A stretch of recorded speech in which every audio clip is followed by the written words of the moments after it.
Hey everyone, it's Paola from WTI, and if you like cleaner products in your personal care, you're gonna definitely like Mrs.Meyer's Clean Day Hand Soap.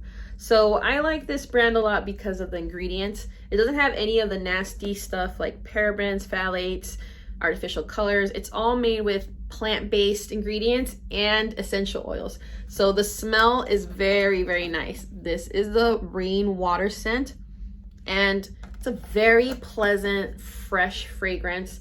And personally, I feel like this is great for people who might want something that smells nice, but they tend to be a little sensitive.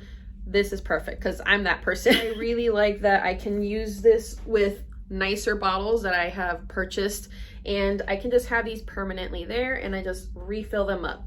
And as you can see right there, the liquid is clear, not too thick, and it has a nice lather to it. Overall, I really, really like having the option to just refill with my favorite soap.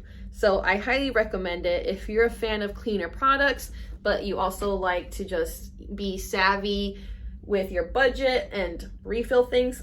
Get this, but that's just my point of view.